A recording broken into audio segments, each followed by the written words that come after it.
یہ چونکہ قربانی کے متعلق چند ایک مسائل تھے میرے عزیز دوستوں بزرگوں۔ لب ارباب یہ ہے کہ قربانی ایک عبادت اور نیکی ہے، اور نیکی اس وقت تک قبول نہیں جب تک محمد رسول اللہ صلی اللہ علیہ وسلم کی سنت کے مطابق نہیں۔ قربانی کا حکم اللہ نے قرآن میں دیا، فرمایا بسم اللہ الرحمن الرحیم اِنَّا أَعْطَيْنَاكَ الْكَوْثَرَ فَصَلِّ لِرَبِّكَ وَانْحَرْ إِنَّ شَانِئَكَ هُوَ الْأَبْتَرُ۔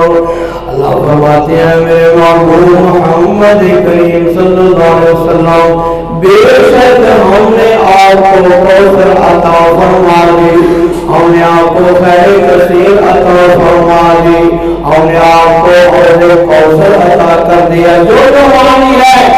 اے میرے پیغمبر فصلی لربک وانحر، اپنے رب کے لیے نماز پڑھ اور قربانی کر، وانحر قربانی کر، ان شانئک هو الابتر، بے شک تیرا دشمن ہی ابتر ہے، تیرا دشمن بھی بے نصرہ ہے، تیرے دشمن کا نام و نشان مٹ جائے گا میرے پیغمبر، تیرا نام اللہ قیامت تک دنیا کے اندر چمکاتا رہے گا، تیرا نام دنیا کے اندر قیامت تک گونجتا رہے گا میرے پیغمبر۔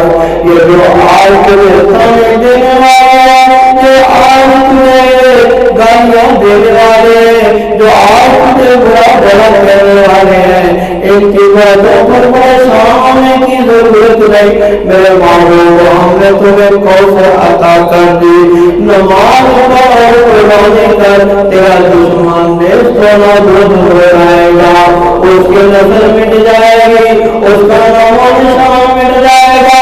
میرے دل دوستوں، قرآن کا کتنا بڑا اعجاز ہے۔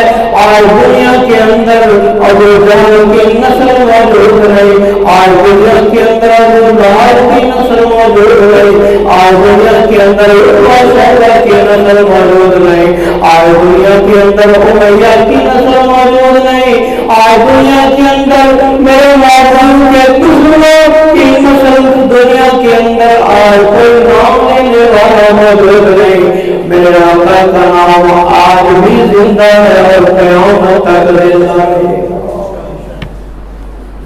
اللہ کہتا ہے میرے محبوب کو دشمن میں سے نابود ہو جائے۔ آج کون ہے جو یہ دعویٰ کرے میں ابو جہل کی نسل سے ہوں، میں ابو لہب کی نسل سے ہوں؟ لیکن میرے آقا کی نسل بھی آج بھی قیامت تک رہے گی، میرے آقا کا دین بھی قیامت تک رہے گا۔